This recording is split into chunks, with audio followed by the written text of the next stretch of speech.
pernikahan kita batal saja. Orang tuaku juga sangat menentang. Di ruang tunggu, saat aku sudah mengenakan gaun pengantin putih suci, dan seharusnya menyambut momen paling bahagia dalam hidupku, kata-kata itu membuat udara di ruangan benar-benar membeku. Waktu hanya tersisa 30 menit sebelum akad nikah dan resepsi dimulai. Normalnya, seorang pengantin wanita akan menangis histeris, panik dan memohon bantuan pada orang-orang di sekitarnya. Namun, aku hanya memegang ujung gaunku dengan tenang, lalu tersenyum tipis. Baiklah. Kalau begitu, mari kita akhiri saja. Reaksiku yang sangat tenang membuat Bima, sang calon mempelai pria, sesaat menunjukkan wajah kebingungan. Namun, tak lama kemudian ia memunculkan senyum merendahkan yang seolah merasa menang. Dia, dan juga ibunya Ibu Ratna yang sedang melipat tangan sambil tersenyum sinis di belakangnya, saat itu belum menyadari apapun. Mereka tidak tahu bahwa hanya dalam hitungan puluh menit ke depan, mereka akan dilemparkan ke dasar jurang keputusasaan yang paling kejam, dan tak bisa ditarik kembali dalam hidup mereka. Bima adalah seorang manajer penjualan di sebuah perusahaan ternama di Jakarta. Keluarganya memiliki gengsi yang sangat tinggi, menganggap diri mereka sebagai keturunan keluarga elit dan terpandang. Di sisi lain, aku kehilangan ibuku sejak kecil dan hidup berdua saja dengan ayahku. Ayahku adalah pria pendiam yang selalu mengenakan wearpack baju bengkel, usang dan bekerja berlumuran oli. Aku sangat menghormati ayahku dari lubuk hatiku, namun bagi calon ibu mertuaku, Ibu Ratna, hal itu adalah sasaran empuk untuk terus menyerangku. Syukurlah kamu sadar sebelum terlambat, Nak. Ibu Ratna menatap gaun pengantinku dengan tatapan jijik, seolah sedang melihat sampah. Membayangkan pria kelas bawah yang memakai baju montir kotor itu menjadi bagian dari keluarga besar kita, rasanya bulu kuduku berdiri. Orang miskin seperti kalian mencoba menyusup ke keluarga elit kami? Benar-benar tidak tahu malu. Kata-kata itu mengiris hatiku dalam-dalam. Jika mereka menghinaku, aku masih bisa menahannya. Tetapi menghina ayahku yang telah bekerja mati-matian dan membesarkanku dengan kasih sayang yang begitu dalam dengan sebutan kelas bawah, itu sama saja dengan menyangkal harga diri dan seluruh hidupku. Itu adalah kata-kata yang sama sekali tidak bisa dimaafkan. Benar kata Mama. Ayahmu itu, hari ini pasti niatnya datang pakai mobil pickup tua yang butut itu, kan? Bikin malu saja, aku tidak berani menunjukkannya pada tamu undangan. Bima mendengus setuju dengan kata-kata ibunya. Lagi pula, dengar-dengar uang sumbangan dari keluargamu cuma Rp 30 juta. Ya, saudara-saudaraku saja menyumbang ratusan juta. Beginilah susahnya berurusan dengan orang miskin. Memangnya dengan uang segitu, kamu pikir bisa menggelar pesta di Hotel Bintang 5 di kawasan Sudirman ini? Rentetan kebohongan yang sama sekali tidak sesuai dengan fakta. Namun, aku menekan emosiku. Menangis atau berteriak di sini hanya akan memuaskan rasa superioritas mereka yang menyimpang. Begitu ya? Mungkin apa yang Tante dan Bima katakan memang benar, jawabku pelan. Ibu Ratna mengangguk puas. Oh, ternyata kamu cukup penurut ya. Walaupun berlagak tegar, sebenarnya kamu ingin menangis dan minta maaf sekarang, kan? Tapi percuma. Sebenarnya, Bima sudah menemukan pasangan yang jauh lebih pantas untuknya. Bima membusungkan dadanya dengan bangga dan angkat bicara, tepat sekali. Dia anak direktur utama dari perusahaan konglomerat rekanan bisnisku. Ayahnya sedang mencari menantu hebat yang bisa meneruskan perusahaannya. Daripada menikah dengan wanita miskin sepertimu, jauh lebih menguntungkan bagiku untuk menikah dengan orang dari keluarga terpandang yang bisa menghargai bakatku. Membatalkan pernikahan secara sepihak 30 menit sebelum acara, demi wanita lain. Benar-benar tindakan yang di luar akal sehat. Yang lebih mengejutkan lagi, mereka sama sekali tidak berniat membatalkan sewa gedung pernikahan mewah ini. Resepsi hari ini akan tetap berjalan, tapi diubah menjadi pesta perayaan pertunangan Bima dengan calon istri barunya. Nanti kami akan bilang pada tamu undangan bahwa kamu kabur. Jadi, cepat lepas gaun itu dan pulanglah diam-diam lewat pintu belakang, kata Ibu Ratna. Bima pun tertawa terbahak-bahak mendengar ucapan ibunya. Aku berdiri dengan tenang. Aku mengambil tasku yang diletakkan di sudut ruang tunggu. Baiklah, pernikahan ini memang bukan untuk saya dan Bima. Tanpa menyadari makna sebenarnya dari kata-kataku, mereka berdua terus mengejek dengan berkata, akhirnya sadar diri juga. Aku mengeluarkan sebuah buku catatan usang dari dalam tas. Itu adalah catatan yang selalu dijaga dengan hati-hati oleh ayahku. Sambil menggenggamnya erat, aku melirik jam dinding. Waktu menunjukkan 15 menit sebelum acara dimulai. Seharusnya dia sudah tiba. Tok, tok, pintu ruangan diketuk dengan pelan. Wah, staf hotel ya, cepat usir perempuan ini keluar, kata Ibu Ratna dengan nada malas. Namun, Yang membuka pintu dan masuk bukanlah staf wedding organizer atau hotel. Maaf ayah terlambat. Yang berdiri di sana adalah ayahku. Ia tidak mengenakan wearpack usang berlumuran oli seperti biasanya. Di sana berdiri sosok ayahku yang mengenakan setelan tuxedo bespoke kelas atas dengan potongan sempurna. Tatapannya yang tajam dan dingin sangat berbeda dari sikapnya yang biasanya pendiam dan rendah hati kini tertuju pada Bima dan Ibu Ratna. Apa-apaan kamu? Baju apa itu? Bima melangkah mundur, terkejut oleh aura intimidasi yang tak terduga itu. Roda gigi takdir mulai berputar ke arah yang berlawanan dari sini. Waktu di mana identitas asli ayahku, pria yang mereka rendahkan dan tertawakan sebagai orang miskin kelas bawah, segera terungkap. Kehadiran ayahku yang membuka pintu kayu tebal ruang tunggu membuat suasana seketika berubah. Bima dan Ibu Ratna mematung dengan mata terbelalak, seolah baru saja melihat hantu. Wajar saja, karena sosok ayahku yang mereka kenal selalu mengenakan baju montir yang kotor. Pria paruh baya pendiam yang memakai topi bernoda oli dan mengendarai pickup bak terbuka yang berdebu. Itulah citra pekerja kelas bawah yang terukir di otak mereka. Namun, ayahku yang berdiri di sini sekarang sangat berbeda. Pakaian yang membalut tubuhnya adalah setelan jas mewah kelas atas yang langsung terlihat kualitasnya dalam sekali pandang. Punggungnya tegak lurus dan posturnya memancarkan kepercayaan diri yang tak tergoyahkan. Brewoknya telah dicukur rapi, dan rambutnya yang mulai memutih disisir klimis. Di tangannya terdapat tongkat kayu berukir elegan. Heh, lumayan juga kejutanmu. Yang pertama memecahkan keheningan adalah Bima. Ia mendesah panjang dengan sengaja, mencoba menenangkan dirinya. Sewa jas mewah itu dari mana? Hah, maksa banget sih pamer. Mendengar itu, Ibu Ratna seperti tersadar dan kembali tertawa sinis. Benar juga. Orang miskin memaksakan diri pakai barang mewah malah kelihatan konyol. Ibu Ratna menutupi mulutnya dengan kipas, menatap ayahku dari atas ke bawah. Ukurannya juga nggak pas, kan? Lagi pula, mau didandani seperti apapun percuma. Bau khas orang kelas bawah dari tubuhmu itu tidak bisa dihilangkan. Kata-kata Ibu Ratna tetap tajam dan penuh kedengkian yang mengiris hati. Namun, ekspresi ayahku sama sekali tidak berubah. Dia tidak marah, tidak membantah, hanya menatap mereka berdua dengan tenang.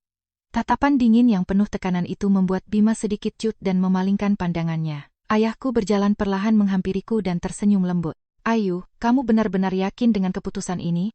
Pertanyaan singkat namun penuh kasih sayang. Aku mengangguk tanpa ragu. Iya, ayah. Aku akhirnya sadar. Aku tidak bisa bersama orang-orang ini lagi. Mendengar jawabanku, ayah mengangguk puas sekali. Begitu ya, kalau itu keputusanmu, ayah mengerti. Mendengar percakapan kami, Ibu Ratna berteriak histeris dengan nada arogan. Hei, apa-apaan tingkah seolah jadi korban itu? Yang membuang itu kami? Ia menunjuk gaunku dengan sinis. Untuk Bima kami yang hebat, sudah ada wanita yang jauh lebih pantas. Anak perempuan direktur konglomerat. Anak orang miskin sepertimu memang sejak awal tidak selevel.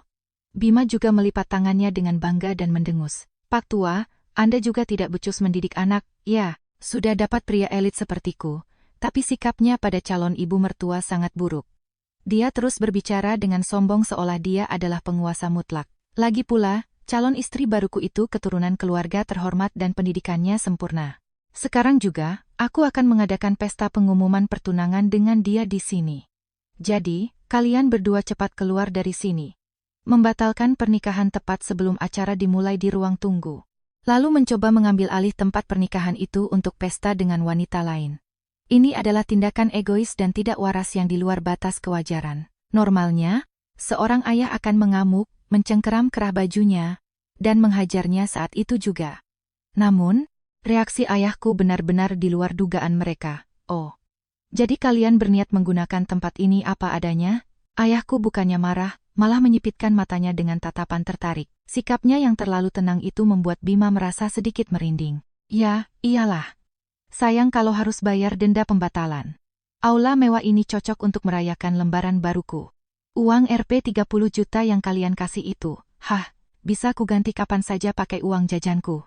Bima mengeluarkan dompetnya, merogoh beberapa lembar uang 100 ribuan, dan melemparnya ke atas meja secara sembarangan. Nih, lumayan buat ongkos taksi. Ambil itu dan cepat pulang. Uang yang berserakan di atas meja. Itu adalah penghinaan mutlak bagi kami berdua. Bima memang baik hati ya, Ibu Ratna tertawa sambil bertepuk tangan kegirangan. Tanganku hampir gemetar karena marah, tetapi ayahku sama sekali tidak goyah. Senyum tipis bahkan tersungging di bibirnya. Begitu ya, aku mengerti maksud kalian. Ayahku berkata dengan suara tenang, lalu mengeluarkan buku catatan usang dari saku dalam jasnya. Ia membolak-balik halamannya seolah sedang memastikan sesuatu. Ketenangannya yang janggal mulai menciptakan rasa tidak nyaman di ruangan itu. Sosok yang tadinya mereka remehkan kini menunjukkan reaksi yang sama sekali tidak mereka duga. Apa? Ada masalah? Bima meninggikan suaranya, tak bisa menyembunyikan rasa kesalnya. Kalau ada keluhan, bilang saja. Biar kuingatkan, orang miskin sebanyak apapun tidak akan pernah bisa mengalahkan kaum elit seperti kami. Belum sempat kata-kata itu selesai, pintu ruang tunggu kembali diketuk. Kali ini ketukannya lebih keras dan terburu-buru. Siapa lagi sih? Kalau staf hotel, cepat seret bapak dan anak miskin ini keluar, teriak Ibu Ratna. Pintu kayu tebal itu terbuka perlahan. Yang masuk bukanlah perencana pernikahan, Dubu, melainkan orang nomor 1 yang memimpin hotel bintang 5 ini, sang general manager, GM. Itu sendiri. GM Parubaya yang mengenakan setelan jas rapi itu tampak sedikit berkeringat di dahinya. Oh, Pak Manager. Pas sekali. Bima mengangkat dagunya dengan arogan ke arah GM tersebut. Dua orang ini penyusup. Saya mau mengadakan pesta pertunangan penting sebentar lagi, tapi mereka terus diam di sini. Tolong pihak hotel segera usir mereka. Bima sangat yakin bahwa GM itu akan menuruti perintahnya. Baginya, dia adalah tamu yang membayar. Pelanggan adalah raja mutlak. Namun, sang GM sama sekali mengabaikan ucapan Bima. Ia bahkan tidak melirik Bima sedikit pun, melainkan berjalan lurus menghampiri ayahku. Kemudian, ia menundukkan kepalanya dalam-dalam, hampir menyentuh lantai. Itu bukan sekadar salam kepada pelanggan. Itu adalah penghormatan tertinggi yang penuh dengan rasa segan kepada sosok penguasa mutlak. Mohon maaf membuat Anda menunggu. Semua persiapan yang Anda perintahkan telah selesai kami laksanakan. Suara GM yang sedikit gemetar bergema di ruang tunggu yang sunyi. Saat itu juga, aku bisa melihat darah di wajah Bima dan Ibu Ratna surut seketika. Woi, hei, apa yang Bapak lakukan? Bima memandang bergantian antara GM dan ayahku dengan tatapan tak percaya. Kenapa Bapak menunduk pada orang miskin yang gak jelas asal-usulnya ini? Bima berteriak panik, tetapi GM mengangkat kepalanya dan menatap Bima dengan pandangan dingin. Jaga ucapan Anda. Apa Anda tidak tahu siapa beliau ini? Udara di ruangan semakin berat dan dingin. Ayahku perlahan menutup buku catatannya. Lalu menatap Bima dan berbicara dengan tenang.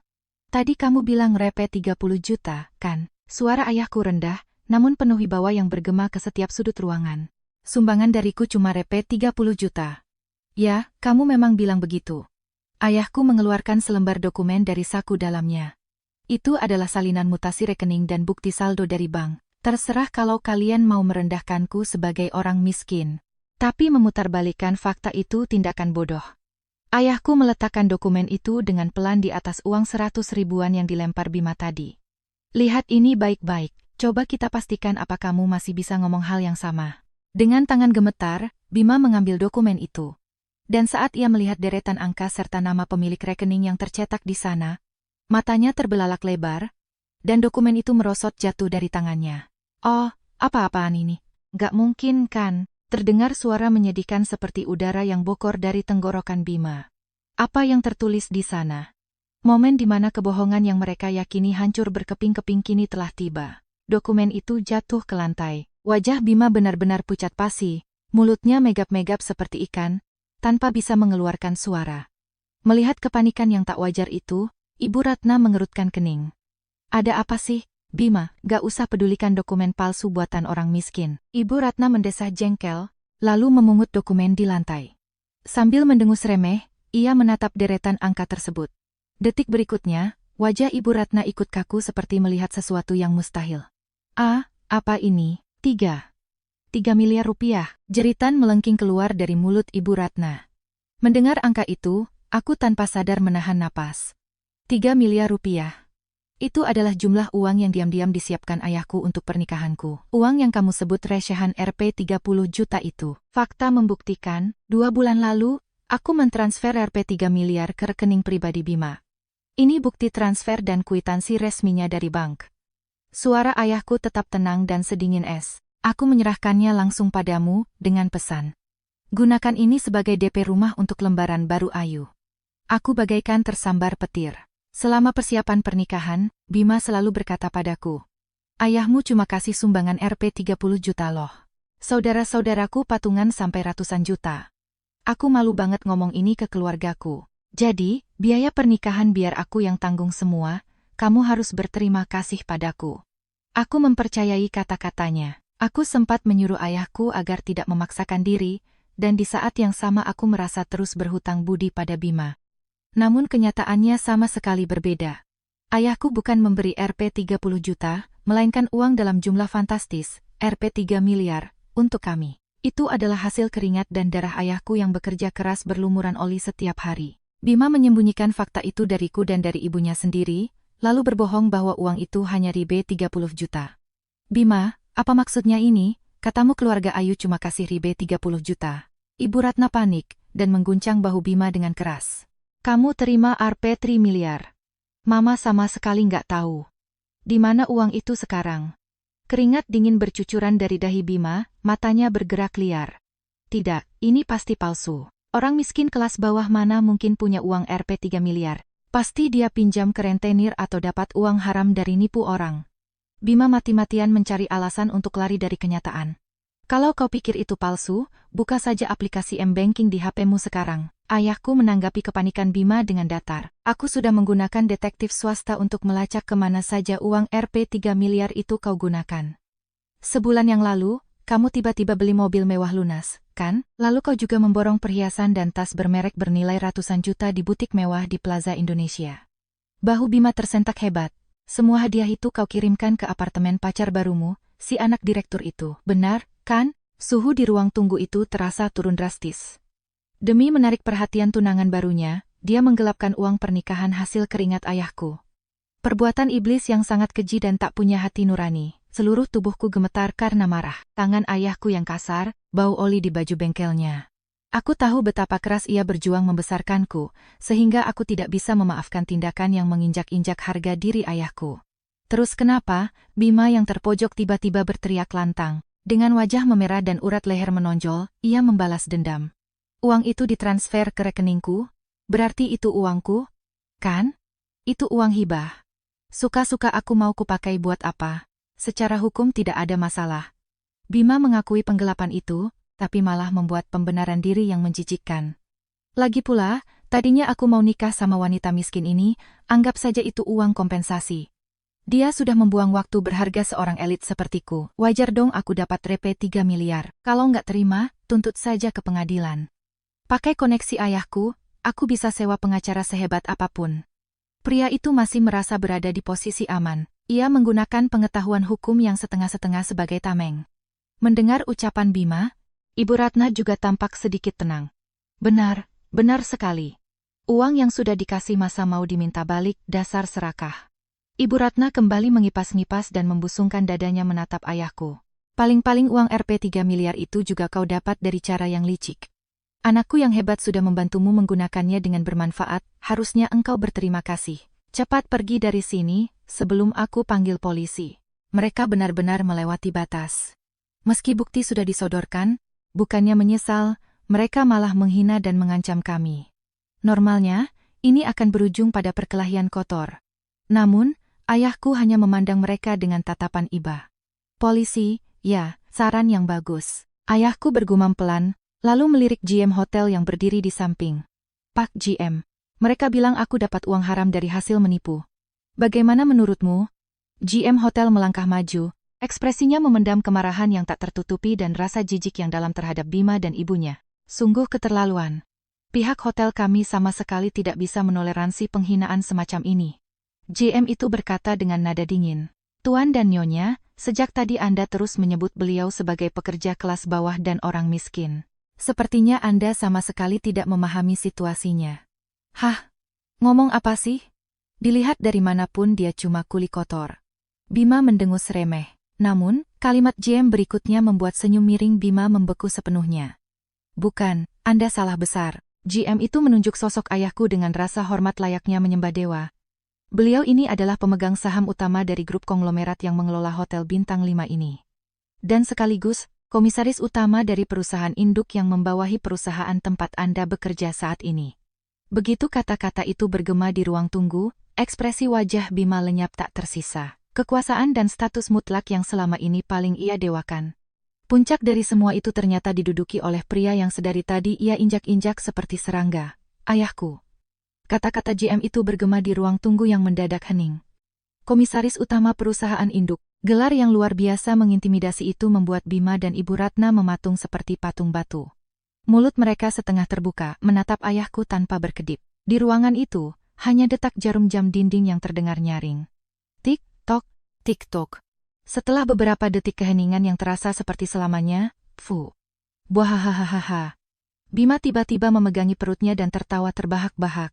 Tawa yang sangat keras dan vulgar, seolah baru saja mendengar lelucon terkonyol. Mengikuti anaknya, Ibu Ratna juga tertawa dengan suara melengking. Hahaha. Bima, kamu dengar itu? Komisaris utama katanya. Ya ampun, mau nipu kok nggak masuk akal banget. Nyibulnya kebangetan. Mereka berdua menganggap ucapan GM itu sebagai kebohongan besar. Keyakinan bahwa mereka adalah pihak superior dan kami adalah sampah kelas bawah sudah tertanam terlalu dalam.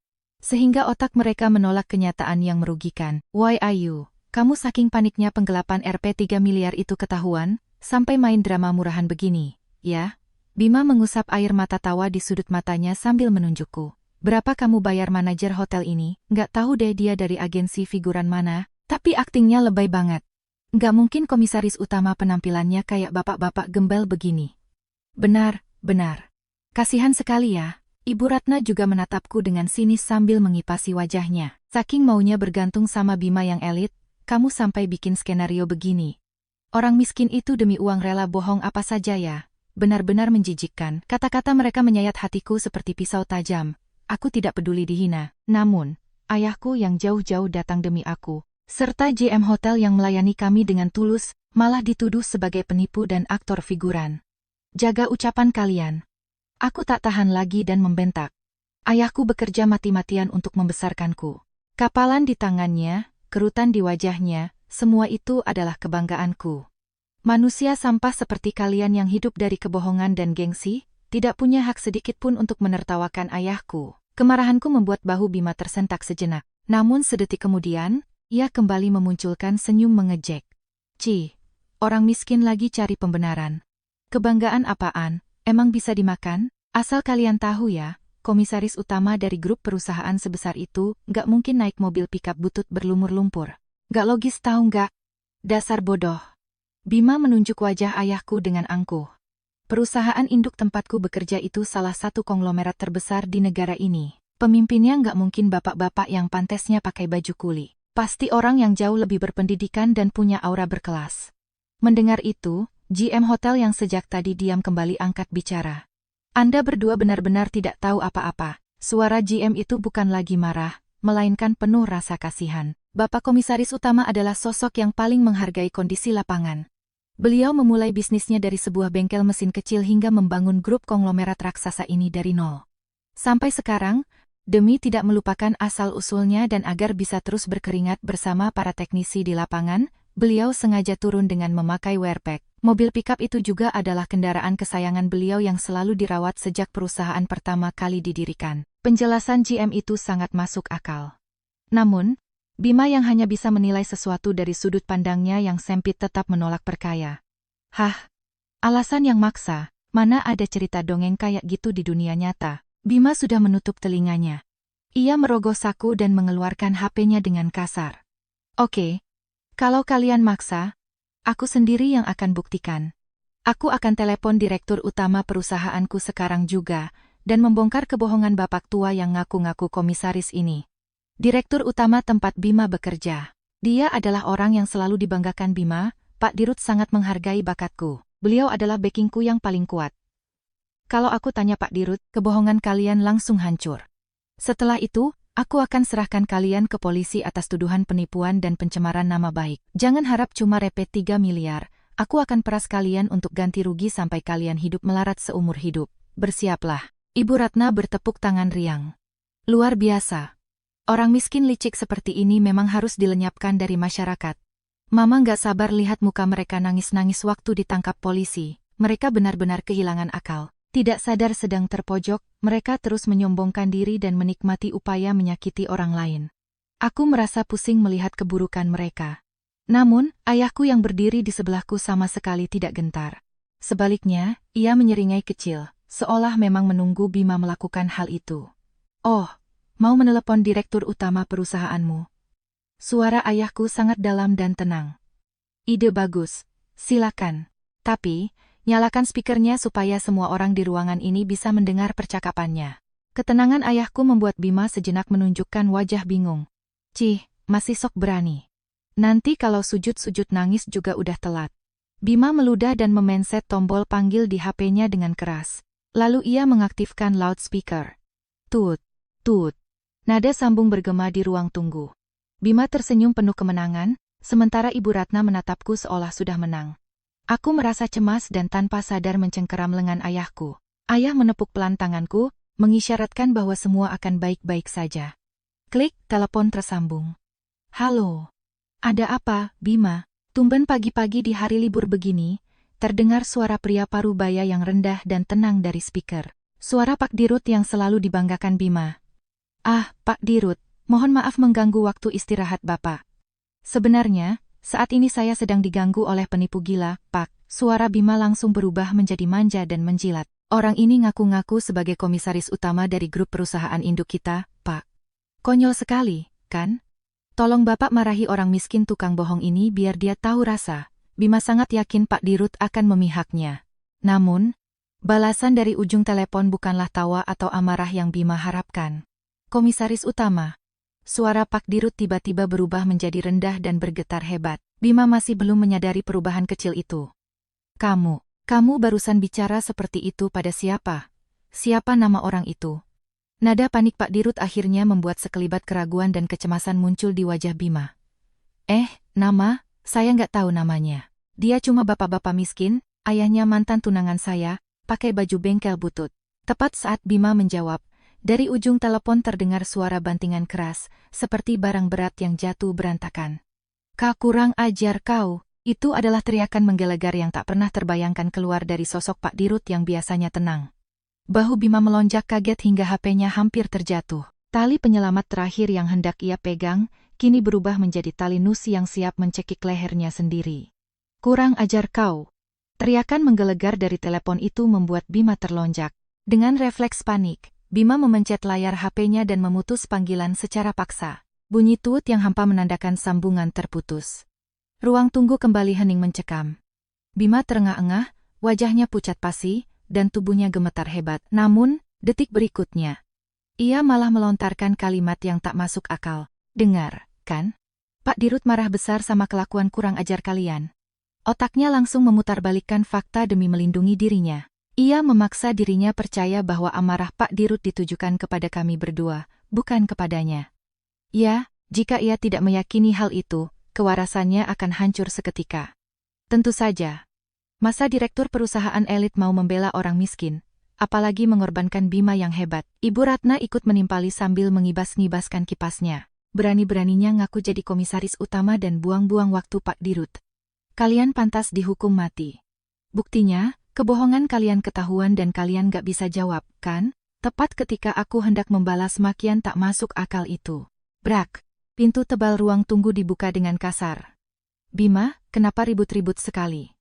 Kau mau mencoreng hari bahagia putri kesayanganku?" Hah! Yang masuk adalah seorang wanita muda mengenakan gaun merah mencolok, didampingi pria paruh baya bersetelan mahal yang memancarkan aura angkuh. Mereka adalah tunangan baru Bima, Siska, dan ayahnya Pak Kusuma, CEO perusahaan besar yang menjadi rekan bisnis Bima. Kusuma adalah tokoh berpengaruh di Jakarta yang memiliki banyak koneksi di dunia politik dan bisnis.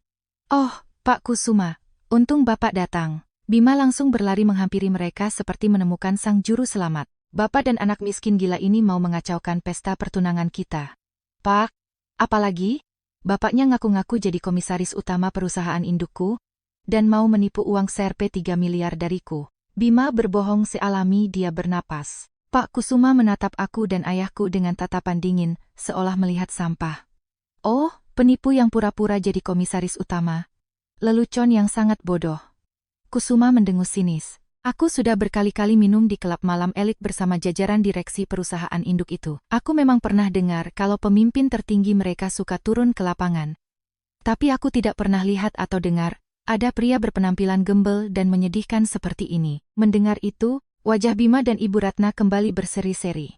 Ih papa, aku jijik banget harus menghirup udara yang sama dengan orang-orang kotor ini. Mau muntah rasanya. Siska menempel manja pada lengan Bima sambil mengernyit. Bima, kamu beneran mau nikah sama cewek miskin bau tanah ini? Gak nyangka, tidak, sayang, dia yang mohon-mohon nangis minta dinikahi. Aku cuma kasihan aja. Yang benar-benar aku cintai cuma kamu, Siska. Bima menginjak-injak harga diriku demi menjilat tunangan barunya. Pandanganku hampir gelap karena marah, tapi kalimat Kusuma selanjutnya benar-benar mendorongku ke jurang keputusasaan.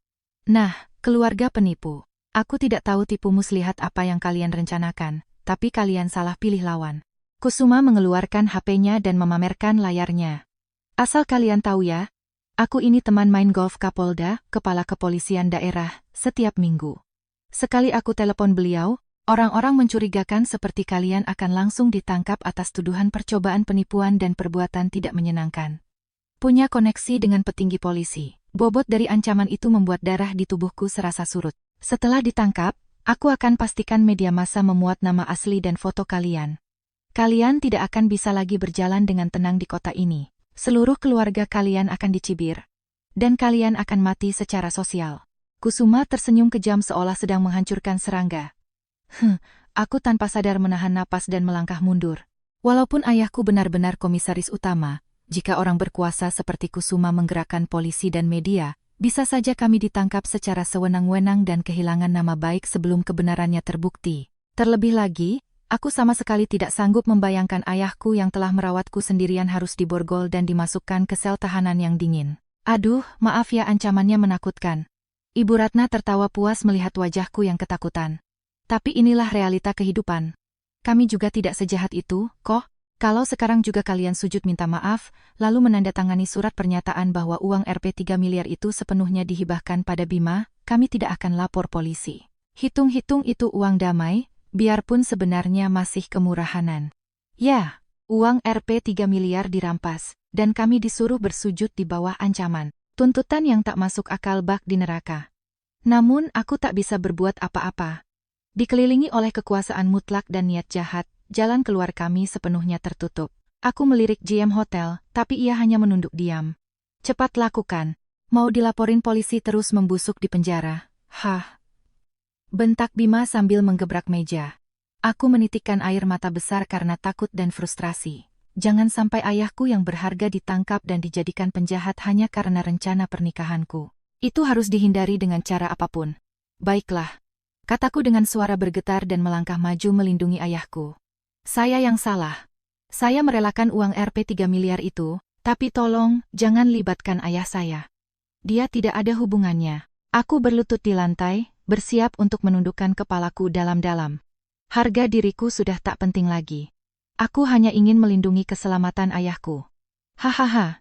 Lihat ini, Siska, bentuk yang sangat menyedihkan. Harusnya dari awal dia merayap seperti ini. Tawa Bima yang penuh kegilaan menghujani kepalaku. Aku memejamkan mata, bersiap menempelkan dahiku ke lantai yang dingin. Namun tepat sebelum dahiku menyentuh lantai. Ayo, angkat kepalamu. Sepasang tangan yang hangat dan kuat memegang erat kedua bahuku, lalu menarikku berdiri. Dari balik pandanganku yang buram karena air mata, aku melihat sosok ayahku yang menatap lurus ke depan, sama sekali tidak gentar. Tangan ayahku tebal dan mengeras akibat kerja keras bertahun-tahun. Tapi kehangatan yang mengalir dari tangannya adalah hal yang paling membuatku merasa aman sejak kecil. Kamu tidak melakukan kesalahan apapun. Ayah mengusap air mataku dengan ibu jarinya dan berbicara dengan jelas. Orang yang hidup di jalan yang benar, tidak perlu berlutut di hadapan manusia-manusia yang penuh dengan niat jahat dan kebohongan. Kata-kata itu membuat benang ketegangan di batinku terputus, dan aku terisak pelan. Hanya karena aku terburu-buru ingin menikahi pria seperti ini, ayahku harus mengalami hal sekejam ini. Rasa bersalahku nyaris membuat dadaku meledak, namun ayahku hanya tersenyum lembut. Namun, ikatan indah antara ayah dan anak itu malah diek oleh tawa yang menjijikkan. Hahaha. Sandiwara murahan yang mengharukan. Kusuma tertawa dari hidungnya, menatap kami dengan jijik. Sesama kaum bawah saling menghibur, benar-benar pemandangan yang konyol dan menyedihkan. Tapi ya, dunia nyata tidak semanis itu. Ia memainkan HP-nya dengan senyum kejam. Terserah seberapa banyak kalian bicara soal cinta ayah dan anak, kalau aku telepon Pak Kapolda sekarang, kalian tamat. Kalian akan diborgol sebagai penipu, diseret masuk mobil polisi dari hotel mewah ini. Aku sudah tidak sabar melihat wajah menyedihkan kalian muncul di halaman depan berita kriminal besok. Bima dan Ibu Ratna bertepuk tangan kegirangan. Mantap, Pak Kusuma, cepat lenyapkan saja sampah-sampah ini dari masyarakat. Bima berlagak seperti raja, berlindung di balik kekuasaan Kusuma. Siska juga mengernyit, duh, sebelum polisi datang, minta orang hotel semprot desinfektan deh. Mereka sangat yakin bahwa mereka adalah pemenang mutlak. Selama Kusuma yang memiliki kekuasaan, harta, dan koneksi berada di pihak mereka, kebohongan dan penggelapan mereka tidak akan pernah terbongkar. Mereka terlalu meremehkan keadaan. Namun, ayahku sama sekali tidak mempedulikan ancaman Kusuma. Ia berdiri perlahan dan berjalan mendekati Kusuma. Punggungnya terlihat begitu besar dan kokoh, sama seperti saat ia menggendongku ketika aku masih kecil. Oh, jadi namamu Kusuma, Dirut PT Kusuma Karya. Suara ayahku begitu tenang, namun memiliki kedalaman yang tak terduga, sampai-sampai tak terdengar ada nada marah. Terserah kalau engkau mau memanggil polisi, tapi sebelum itu, ada satu hal yang ingin ku pastikan. Ayahku lalu menoleh ke arah GM Hotel dan memberi isyarat dengan dagunya. Pak GM, apa kau membawa dokumen yang kusuruh ambil dari kantor sekretariat direksi pagi ini? Siap, Bapak Komisaris. Sang GM melangkah maju dengan khidmat, seolah sedang melakukan ritual suci. Di tangannya, terdapat sebuah koper bisnis, attaché case, kulit hitam mewah yang tebal. Ceklik, suara logam dingin terdengar saat kuncinya dibuka. Sang GM mengeluarkan sebuah map tebal bersetempel merah bertuliskan sangat rahasia. Apa itu? Masih bawa-bawa barang rongsokan begitu? Kusuma berdecak sebal. Kan ku bilang aku mau telepon polisi. Apa kau pikir secari kertas bisa mengubah pikiranku? Coba kita lihat. Apa kau masih bisa ngomong begitu setelah melihat ini? Ayahku mencabut selembar dokumen dari dalam map, lalu menodongkannya tepat di depan wajah Kusuma. Kusuma menatap kertas itu dengan malas. Namun detik berikutnya, seluruh warna di wajahnya lenyap seketika. Ai ini. Suara aneh seperti katak terinjak keluar dari tenggorokan Kusuma. Matanya terbelalak, berulang kali melihat bolak-balik antara dokumen itu dan wajah ayahku seolah melihat hal yang mustahil. Sikap angkuhnya barusan hilang tak tersisa. HP yang ia pegang meluncur jatuh ke karpet dengan bunyi gedebuk. Ada apa? Papa? Kertas kotor apa itu? Siska menengok dengan bingung, namun Kusuma langsung menepis tangan anaknya dengan kasar. Seluruh tubuh Kusuma tiba-tiba gemetar hebat, giginya gemeretak seolah baru saja dijatuhkan ke dalam air es. Wajar saja. Dokumen yang disodorkan ayahku adalah rahasia paling mematikan yang sama sekali tidak boleh diketahui orang lain. PT Kusuma Karya, Direktur Utama Kusuma. Ayahku membaca tulisan di dokumen itu dengan suara rendah. 3 hari yang lalu, ini adalah proposal permohonan yang dikirimkan langsung dari perusahaanmu ke ruang rapat strategi bisnis perusahaan indukku. Mendengar ucapan ayahku, Bima dan Ibu Ratna membuka mulut lebar-lebar, tak paham apa yang sedang terjadi. Judul proposalnya, Permohonan Darurat Injeksi Modal dan Pinjaman Khusus sebesar Rp150 miliar. Saat kata-kata itu bergema, Kusuma menjerit tertahan dan mundur selangkah. Perusahaanmu sekarang memang terlihat bagus dari luar, tapi sebenarnya sedang hancur lebur di dalam. Investasi sembronomu di masa lalu gagal total, meninggalkan utang yang menggunung. Akhir bulan depan, kalian tidak akan bisa membayar giro dan dipastikan akan bangkrut. Benar, kan? Mendengar kata pinjaman Rp150 miliar, wajah Bima menegang. Tunggu, Rp150 miliar. Pak Kusuma, ini ngomongin apa sih? Bima bertanya. Tapi Kusuma tidak punya tenaga untuk menjawab. Keringat dingin mengucur deras dari wajahnya, dan napasnya tersengal-sengal. Kenapa Anda bisa punya dokumen itu? Suara gemetar Kusuma menggetarkan udara di ruangan. Itu adalah dokumen sangat rahasia yang hanya diketahui oleh komisaris utama dan segelintir direksi. Aku sampai sujud memohon agar diproses secara diam-diam. Kenapa kuli rendahan sepertimu bisa membawanya? Dia masih belum bisa menerima kenyataan. Pandangannya dibutakan oleh prasangka bahwa seorang komisaris utama tidak mungkin berpenampilan seperti kuli. Ayahku menyipitkan matanya dengan dingin, menatap iba pria di hadapannya. Sederhana saja, karena akulah pengambil keputusan terakhir yang membaca proposal itu dan menentukan apakah akan menyelamatkan perusahaanmu atau tidak. Kalimat itu menyambar kepala Kusuma layaknya petir. rahasia kebangkrutan yang mati-matian ia sembunyikan. Dan satu-satunya tali laba-laba penyelamat yang ia pegang. Pemegang kekuasaan mutlak atas nasibnya itu, ternyata adalah pria yang baru saja ia ancam akan dijebloskan ke polisi karena dianggap sampah kelas bawah. Tidak mungkin, gak mungkin. Kekuatan di kaki Kusuma menghilang, membuatnya jatuh terduduk lemas di lantai. Pria yang tadinya begitu arogan itu hancur menjadi cangkang kosong dalam sekejap. Aku hanya bisa terkejut melihatnya. Di hadapan bukti nyata dan fakta yang tak terbantahkan, kebohongan dan kesombongan murahan akan hancur dengan sangat mudah. Sepertinya, aku tidak perlu lagi menyelamatkan perusahaanmu. Ayahku menutup dokumen itu, menjatuhkan vonis yang kejam. Manusia yang menginjak-injak harga diri orang lain dan mengancam orang yang lebih lemah, tidak pantas menerima investasi dana sebesar P150 miliar. Proposal ini langsung masuk mesin penghancur kertas. Tunggu dulu. Kusuma berteriak dengan wajah merah padam. Tolong maafkan saya. Kalau pinjaman itu batal, bulan depan giro kami akan kosong dan perusahaan kami benar-benar hancur. Kusuma membuang semua harga dirinya, merangkak di lantai, mencoba memeluk sepatu ayahku. Namun, melihat pemandangan aneh itu, ada satu orang bodoh yang belum juga memahami situasi. Woi, Pak Kusuma, Bapak ngapain sih? Bima mencengkeram bahu Kusuma dengan jengkel. Jangan mau ditipu sama kertas palsu itu. Mereka sengaja memalsukan dokumen untuk menjebak Bapak. Cepat telepon polisi dan suruh mereka ditangkap. Bima tidak sadar bahwa pelindung baru yang ia andalkan sedang runtuh berkeping-keping. Demi mempertahankan delusi hidup elit yang sempurna, ia mati-matian lari dari kenyataan. Melihat kebodohan Bima yang luar biasa menyedihkan, Kusuma menggertakkan giginya dan wajahnya berkerut seperti iblis. Jangan sentuh aku. Kusuma menepis tangan Bima dengan kasar. Tepat saat mereka mulai saling menyerang, HP Bima yang tergeletak di lantai tiba-tiba berdering keras. Layar HP itu menunjukkan nama panggilan dari Pak Dirut di perusahaannya orang yang tadi ia matikan teleponnya secara sepihak. HP yang jatuh di karpet terus berdering nyaring. Bima, dengan tangan gemetar penuh harap, memungut HP-nya. Halo Pak, mohon maaf, sinyalnya tadi jelek. Bima mencoba mengeluarkan suara manjanya seperti biasa. Kebetulan banget Bapak telepon. Di sini ada Pak Kusuma juga, loh. Ia mungkin berpikir jika ia menyebut nama Kusuma, sang Dirut akan kembali tenang. Namun, yang terdengar dari speaker adalah teriakan amarah yang luar biasa.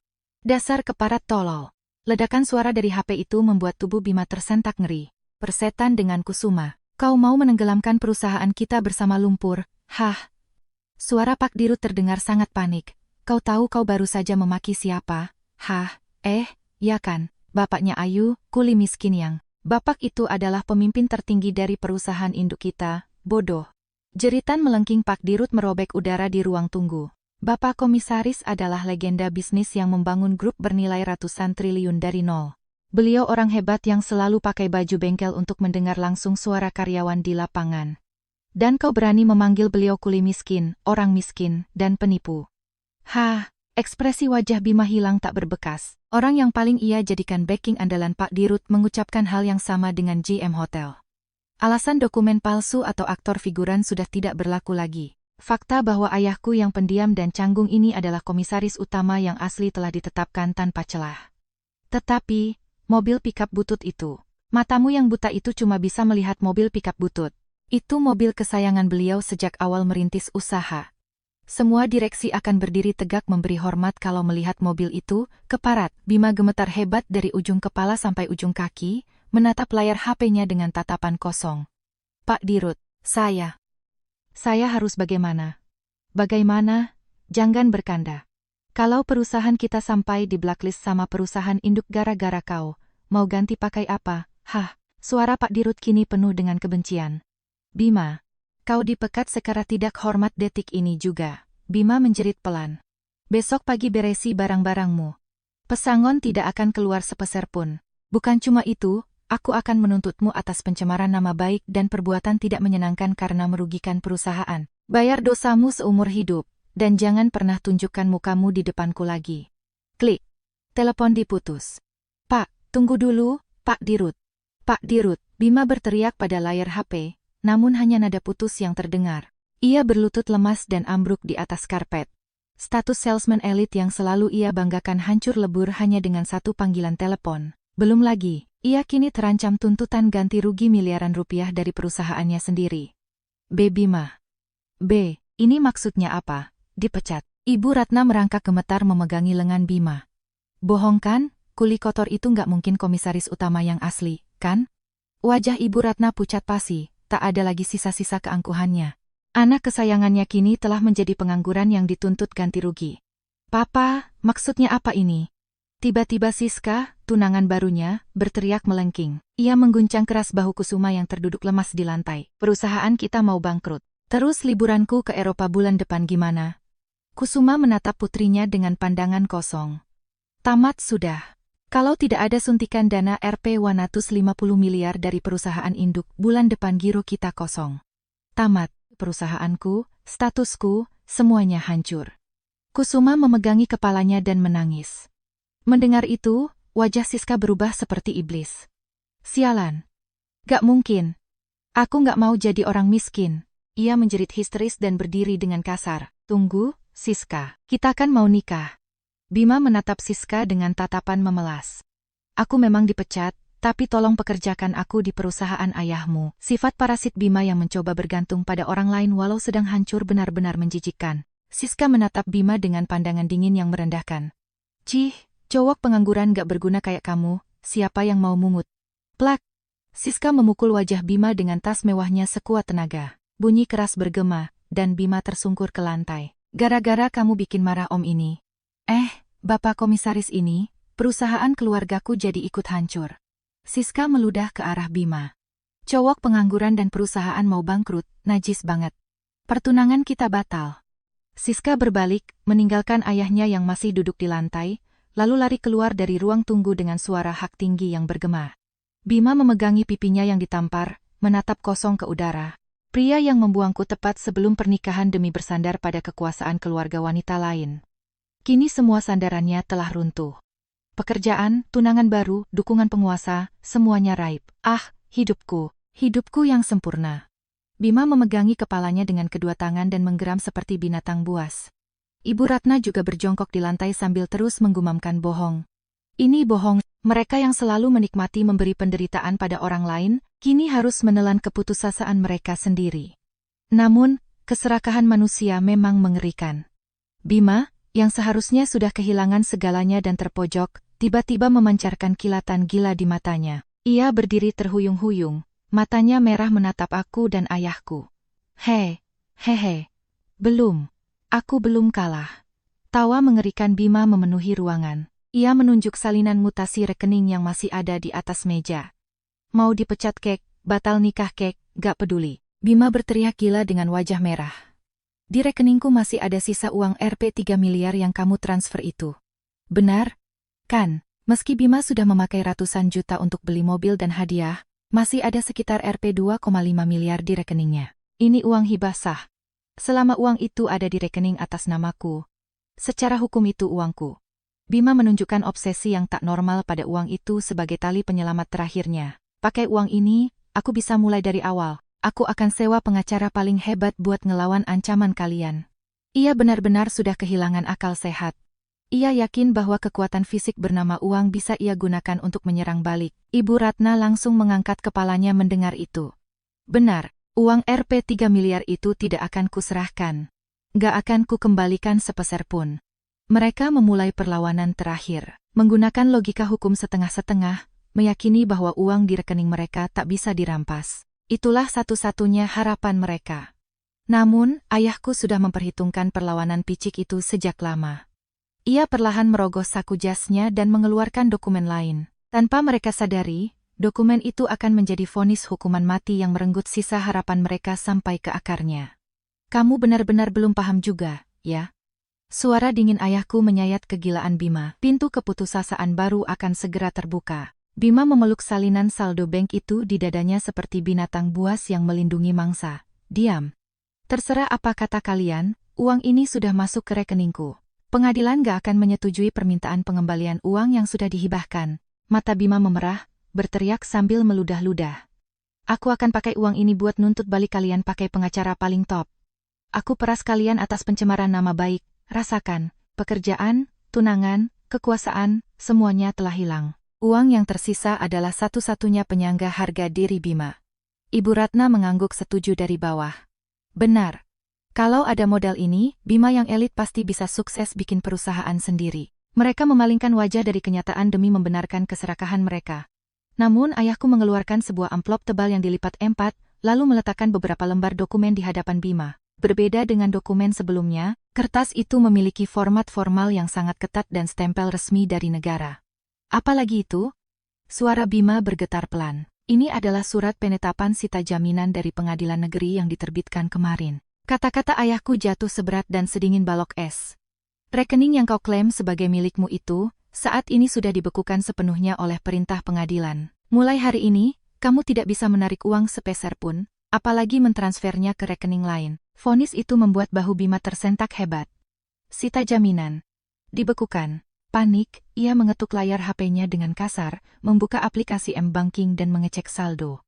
Namun, layar tidak menunjukkan angka Rp 2,5 miliar yang ia harapkan. Sebaliknya, muncul tulisan peringatan merah yang kejam. Transaksi Anda dibatasi, rekening diblokir. Ah, bohong, kan? Kenapa? Bima menjatuhkan HP-nya, mengacak-acak rambutnya. Kenapa pengadilan bisa gerak secepat ini? Katanya kamu cuma kuli pabrik. Sepertinya kau masih belum paham juga kalau aku ini komisaris utama. Ayahku menatap Bima seperti menatap serangga menyedihkan. Di belakangku ada tim firma hukum terbaik yang disewa khusus oleh grup kami. Mengumpulkan bukti penggelapanmu dan menggerakkan pengadilan hanyalah perkara kecil yang bisa diselesaikan dalam beberapa hari. Di hadapan modal dan kekuasaan mutlak, kelicikan individu sama sekali tak berarti. Wajah Bima berubah pucat pasi. Tapi ia masih belum menyerah. Tapi biarpun dibekukan, ini kan uang hibah. Kalau sidang nanti, hak milikku pasti diakui. Menghadapi teriakan terakhir itu, ayahku menyodorkan satu lembar dokumen lagi. Sebelum aku transfer Rp 3 miliar itu, kamu sempat kirim email padaku. Masih ingat isinya? Dokumen itu adalah salinan email Bima yang telah dilegalisasi dengan watermarking, pencatatan, di kantor notaris. Di sana tertulis jelas, saya telah membuka rekening khusus untuk uang muka pembelian rumah masa depan bersama Ayu. Saya berjanji uang ini hanya akan digunakan khusus untuk pembelian rumah kami berdua. Aku menahan napas saat ayah membacakan email itu. Di belakang punggungku yang sibuk mengurus pernikahan, Bima ternyata menghubungi ayahku, merangkai kebohongan manis, dan menyuruh membuat rekening khusus. Ini bukan uang hibah, tapi uang titipan dengan tujuan spesifik. Ayahku menutup semua celah Bima dengan dingin. Begitu kau melanggar janji itu dan menggunakan uang tersebut untuk membeli mobil mewah dan barang branded tanpa izin Ayu, kau telah melakukan tindak pidana penggelapan dalam jabatan dan penipuan. Penggelapan, penipuan, tindak pidana yang terbukti jelas membuat Bima gemetar hebat. Terlebih lagi, kau berbohong pada Ayu kalau uang sumbangan dariku cuma Rp 30 juta, berniat menipu uang pernikahannya sendiri. Semua bukti ini sudah kuserahkan ke Subdit Vismondev Polda Metro Jaya. Kapanpun, laporan pidana ini bisa dinaikkan statusnya. Ini bukan lagi perdata. Jika ditangkap sebagai kasus pidana, Bima akan menjadi narapidana dan musnah secara sosial. Ditangkap, aku jadi kriminal. Bima bergumam dengan pandangan kosong, ambruk di tempat. Kehidupan sempurna yang ia impikan hancur lebur di depan matanya. Untuk ratusan juta yang sudah kau pakai secara sepihak, tentu saja kau harus mengembalikannya secara penuh dan lunas. Kalau tidak bisa bayar, aku tinggal menyita aset keluargamu. Tatapan ayahku beralih pada Ibu Ratna yang masih duduk di lantai. Misalnya, rumah mewah beserta tanah milik keluargamu itu. Mendengar itu, Ibu Ratna menjerit melengking.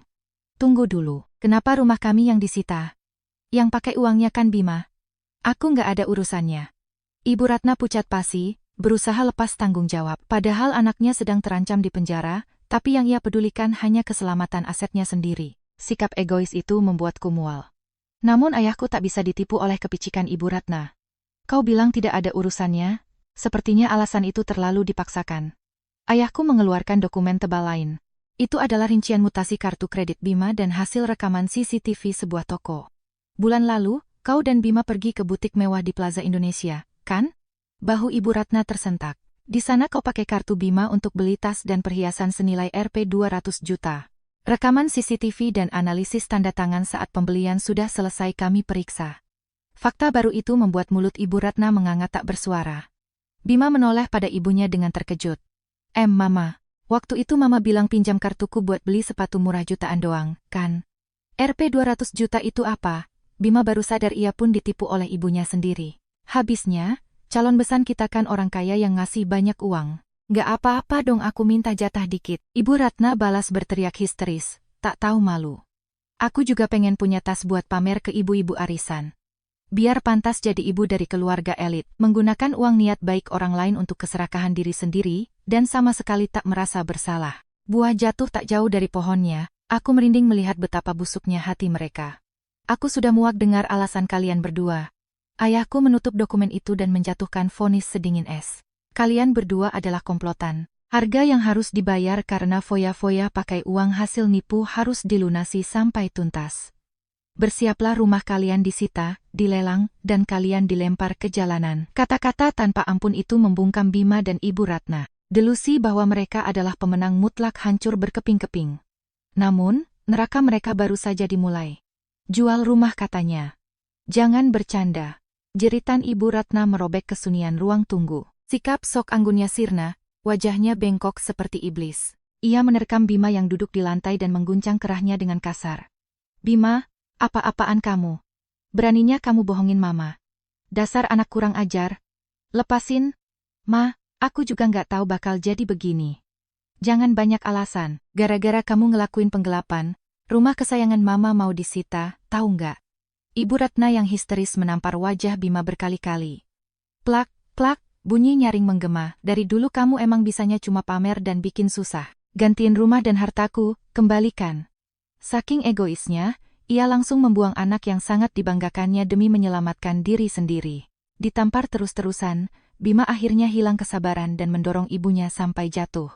Brengsek, mama sendiri kan yang kesenangan beli tas mewah pakai kartuku. Bima berteriak dengan mata merah. Waktu itu mama seneng banget kan, bilang tas itu bisa buat pamer ke tetangga. Mana ada polisi yang percaya mama nggak tahu itu uang hasil penggelapan? Mama juga kaki tanganku. Sadar dong. Berani-beraninya kamu ngelawan orang tua, anak durhaka. Ibu yang tersungkur dan anak yang berteriak. Keluarga elit yang paling mereka banggakan kini hancur lebur, menyisakan adegan saling lempar tanggung jawab yang menjijikkan. Aku menatap mereka dengan tatapan dingin. Inilah wujud asli orang-orang yang menertawakan ayahku sebagai kelas bawah. Di tengah pertengkaran itu, Bima tiba-tiba berhenti bergerak, seolah teringat sesuatu. Menyadari tak ada lagi jalan keluar, ia mulai gemetar. Dipecat, batal nikah, rekening diblokir, sisa utang menumpuk dan terancam di penjara. Ibunya pun mengkhianatinya. Bima perlahan menoleh padaku. Ia merangkak seperti anjing, mendekatiku dengan kedua tangan dan lututnya. Ayu, maaf, aku yang salah. Bima memegang ujung gaunku sambil menangis terseduh-seduh. Aku tadi lagi nggak waras. Aku ditipu dan diancam sama Kusuma. Yang benar-benar aku cintai cuma kamu, Ayu. Menghela napas pun penuh dengan kebohongan. Menyalahkan orang lain dan tak tahu malu. Aku merasa sangat jijik. Kumohon, Ayu. Belum terlambat. Ayo kita ke altar dan nikah sesuai jadwal, Bima memohon sambil menatapku. Kalau kita nikah, aku jadi anak ayahmu, kan? Kalau kita keluarga, masalah penggelapan pasti bisa diselesaikan secara kekeluargaan. Tolong kabut tuntutannya. Aku janji bakal kerja keras buat kamu. Bagi pria ini, aku bukanlah orang yang dicintainya, melainkan tameng yang bisa melindunginya dari penjara. Pria yang sangat licik dan egois. Aku menepis tangannya dengan dingin. Jangan sentuh. Suaraku membeku, membuat bahunya tersentak. Kerja keras buatku, jangan bercanda. Kamu cuma mau berlindung di balik kekuasaan dan harta ayahku. Kan? Memanfaatkan aku untuk lari dari dosamu sendiri. Benar-benar manusia hina. Penolakan mutlak dariku membuat Bima putus asa dan tersungkur di lantai. Ia merintih. Tepat saat itu, sang GM hotel yang sejak tadi menunggu dalam diam, melangkah maju membawa nampan perak. Mohon maaf mengganggu Tuan Bima. Ini adalah tagihan denda dan biaya pembatalan untuk resepsi hari ini. GM menyodorkan amplop tebal di depan wajah Bima yang masih tersungkur. Dengan tangan gemetar, Bima membuat rinciannya. Matanya terbelalak maksimal. 500 juta. Jerit Bima. Anda membuking paket kelas atas. Karena pembatalan mendadak dan mengubah acara menjadi pesta pertunangan dengan orang lain secara sepihak, ini merupakan pelanggaran kontrak berat. Kami menagih seluruh biaya beserta dendanya, jelas GM dengan datar. Gila. Mana bisa aku bayar uang sebanyak ini? Bima meremas kertas tagihan dan berteriak. Rekeningku diblokir. Aku nggak bisa narik uang sepeser pun. Lagian yang mau bikin pestakan si Kusuma, tagih aja ke dia. Yang bertanda tangan di kontrak adalah Anda, Tuan Bima. GM menjawab dingin. Jika pembayaran tidak diselesaikan, pihak hotel akan langsung melapor ke polisi atas tindakan penipuan dan memasukkan aduan resmi. Lagi-lagi kata polisi, Bima tak bisa membalas, hanya megap-megap kehabisan napas. Namun, hantaman GM tidak berhenti di situ. Oh ya, satu hal lagi yang mungkin sulit Anda dengar. GM memelankan suaranya. Terkait para tamu, keluarga, dan atasan dari perusahaan Anda yang sedang menunggu di lobi luar. Bahu Bima terlonjak. Ah, dia sama sekali lupa. Di lobi hotel mewah ini, keluarga besarnya, kerabat, serta bos dan rekan kerjanya dari kantor sedang berkumpul menunggu acara dimulai. Karena Tuan menyatakan batal menikah dan mengubahnya jadi pesta wanita lain, staf kami telah menyampaikan semua kebenarannya pada tamu undangan. GM melempar pukulan mematikan. Apa yang kalian sampaikan? Bahwa mempelai pria menggelapkan uang sumbangan mertua, berselingkuh, membatalkan nikah sepihak, dan berniat bikin pesta dengan selingkuhannya di sini. Semua kami jelaskan tanpa ditutupi, jawab GM. Wajah Bima membeku karena horor. Ditambah lagi, atasan dari perusahaan Anda tadi menelepon front desk. Beliau menitipkan pesan agar semua tamu dari kantor Anda segera pulang. Karena Tuan Bima telah resmi dipecat hari ini juga. Saat ini, keluarga Anda sangat marah dan sedang menunggu di lobi untuk mencegat Anda. Tidak ada jalan keluar, utang, ancaman penjara, dan kematian sosial sepenuhnya. Semua kehidupannya tamat di dalam ruang tunggu ini. Bima berteriak tanpa suara dan ambruk lemas. Di luar sana, masa keluarga dan atasan yang murka sudah menunggu. Terjebak di lantai, Bima hanya bisa gemetar kejang-kejang. Reputasi sosial yang selama ini paling ia jaga, kini siap menelannya bulat-bulat di balik pintu itu. Tidak mau. Jangan dibuka. Aku nggak mau keluar. Bima menutup telinganya dan menangis seperti anak kecil. Ibu Ratna juga pucat pasi mendengarnya. Tolong, Pak GM. Biarkan kami kabur lewat pintu belakang. Ia memohon, namun GM menggeleng dingin. Sayangnya, beberapa tamu Anda juga sudah menjaga pintu belakang. Mereka sangat marah dan ingin langsung bicara dengan Anda. Bohong. Ini bohong. Hubunganku dengan tetangga dan kerabat elitku. Apa yang harus kubilang? Ibu Ratna menutupi wajahnya dan menangis histeris. Selama ini ia hidup dari sanjungan sebagai ibu hebat yang mendidik anak elit. Begitu pintu ini dibuka, yang menunggunya adalah makian sebagai ibu dari seorang penipu. Kesombongannya kembali menggigit dirinya sendiri. Kenapa? Gumam Bima dengan tatapan kosong. Ia mendongak menatap ayahku dengan penuh dendam. Kenapa orang sehebat Anda malah pakai baju kuli butut? Kalau saja dari awal Anda pakai jas mahal dan mobil mewah waktu ketemu aku pasti nggak bersikap begitu. Aku pasti bakal sayang banget sama Ayu dan hormat sama Anda. Ini semua salah Anda yang pura-pura miskin dan nipu aku. Masih saja menyalahkan orang lain atas kejahatannya sendiri. Aku merasa pusing melihat betapa piciknya dia. Namun, wibawa ayahku tidak tergoyahkan. Menipu, ayahku tak sudi menertawakan ucapan itu, hanya membalas dengan suara dalam. Aku tidak pernah sekalipun pura-pura miskin. Aku bangga dengan cara hidupku, aku cuma menemuimu apa adanya. Ayahku perlahan merentangkan kedua tangannya yang kasar dan bernoda oli ke depan Bima. Tangan ini adalah bukti kerja kerasku bersama ribuan karyawan lapangan yang menopang perusahaanku. Pickup dan wearpack itu juga adalah hal terpenting yang tak boleh kulupakan sejak mendirikan perusahaan dari nol. Kamu hanya bisa menilai harga manusia dari baju dan mobil yang mereka pakai. Kamu manusia kosong dan menyedihkan yang cuma bisa menunduk pada uang dan jabatan. Bima meringis, tak bisa membalas. Aku hanya ingin menguji, apakah pria yang akan menikahi anakku adalah orang yang benar-benar pantas dipercaya. Lanjut ayahku dengan mematikan. Apakah dia bisa menghormati seseorang sebagai manusia, tanpa memandang penampilannya? Hasilnya, kau gagal total dengan cara paling hina. Itu saja. Bima tertunduk lemas. Ia akhirnya menyadari bahwa kesombongannya sendiri yang telah membuang penyokong terkuatnya. Namun, pukulan terakhir ayahku baru akan keluar. Ayah mengeluarkan satu lagi dokumen dari dalam koper. Kau menggelapkan Rp3 miliar dan merendahkanku.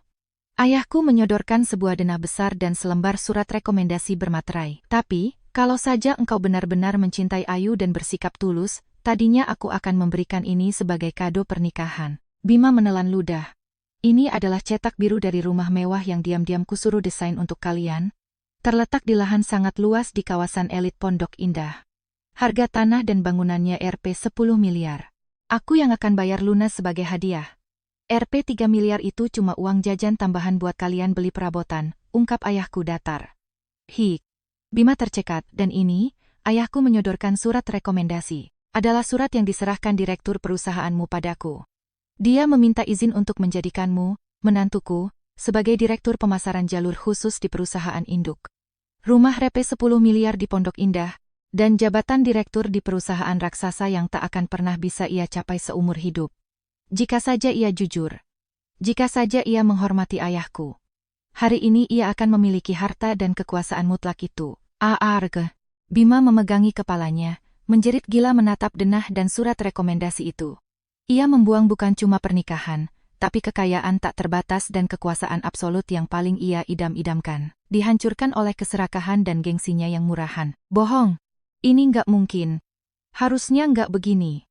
Bima memukul lantai dengan histeris dan meraung seperti binatang. Otaknya hancur menahan besarnya penyesalan. Ibu Ratna pun sampai pingsan dengan mata mendelik saat mendengar rumah 10 miliar. Anak kesayangannya membuang tiket VIP menuju puncak kaum elit. Aku hanya memandang mereka tanpa rasa iba. Tak ada perasaan rasakan itu. Aku hanya menonton akhir dari pria picik yang kosong. Tiba-tiba, dari luar pintu terdengar gedoran keras. Brak, brak, brak, woi Bima, buka pintunya. Brengsek, lu utang penjelasan sama kita. Terdengar suara murka bercampur makian. Bima yang baru saja menangisi hilangnya rumah 10 miliar, kini menjerit dan mencoba merayap sembunyi di sudut ruangan. Ibu Ratna yang terbangun juga menutup telinganya, gemetar. Maaf membuat Anda menunggu, silakan masuk, ucap ayahku tenang. GM Hotel memutar kunci pintu. Pintu terbuka paksa, dan belasan orang merangsek masuk ke ruang tunggu. Di barisan terdepan adalah manajer penjualan dari kantor Bima, wajah Syemsyurah merah menahan urat marah. Di belakangnya, ada paman Bima dan kerabat-kerabatnya. Bima keparat. Apa maksudnya ini? Pak manajer menemukan Bima di sudut ruangan, menarik kerah kemejanya dengan beringas. Tadi Pak Dirut neken aku. Dia bilang kamu dipecat nggak hormat karena mencoreng nama perusahaan. Terus kamu berani-beraninya mau bikin pesta sama selingkuhan di sini? Pak manajer, tidak. Ini salah paham. Bima menangis berurai air mata dan ingus. Salah paham gundulmu. Pak manajer mengguncang Bima dan membentak sampai gendang telinga mau pecah. Kalau gitu, kemana larinya uang Rp 300 juta hasil sumbangan dan donasi karyawan kantor yang kami kumpulkan buat bapak mertuamu? Hah? Aku terperanjat mendengar angka itu. Sumbangan perusahaan? Tanyaku. Pak manajer tersentak dan menoleh padaku. Anda Mbak Ayu, kan? Bima bilang ke orang kantor kalau ayah Anda sakit kanker terminal dan umurnya tinggal hitungan bulan. Karena biaya berobat mahal dan punya banyak utang, ayah Anda nggak sanggup bayar biaya nikah. Pak manajer menghela napas. Bima bilang dia mau tanggung semua biaya nikah, biar ayah Anda bisa tenang di sisa hidupnya melihat putri kesayangannya menikah. Kata-kata Pak manajer menusuk jantungku. Bima bukan hanya menghina ayahku sebagai gembel, tapi di kantor ia juga menjadikan ayahku sebagai pasien sekarat untuk mencari belas kasihan dan memeras uang. Kami semua terharu sama kebaikan hatinya. Pak Dirut bikin penggalangan dana di kantor dan kasih dia Rp 300 juta buat uang perobatan. Kemana uang itu kau pakai, Bima? Bima dilempar ke lantai, mengerang ketakutan. Aku merasa ngeri dengan kebusukan manusia ini. Berbohong soal Rp 30 juta dari ayahku, memakai Rp 3 miliar untuk selingkuhan, dan menipu uang amal dari perusahaannya dengan membunuh karakter ayahku. Benar-benar iblis. Tunggu dulu. Pak manajer tiba-tiba menghentikan amarahnya saat pandangannya tertuju pada ayahku yang berdiri di sebelahku. Apa bapak ini? Ayahnya Mbak Ayu yang sedang sakit parah itu? Pak manajer mengerutkan dahi, memandangi ayahku dengan bingung. Begitu ia melihat setelan jas kelas atas dan fitur wajah penuh wibawa ayahku. Tubuh Pak manajer mendadak kaku kesetrum petir. Matanya membelalak lebar, mulutnya ternganga. Mustahil jika seorang manajer dari anak perusahaan tidak mengenali wajah komisaris utama grup induknya. Pak manajer gemetar, mundur selangkah, lalu berlutut dan bersujud di lantai. Mohon ampun beribu ampun. Saya tidak tahu kalau Anda ayah dari Mbak Ayu. Bima si idiot itu ngasih laporan palsu. Aku mengerti. Ayahku menenangkan manajer itu.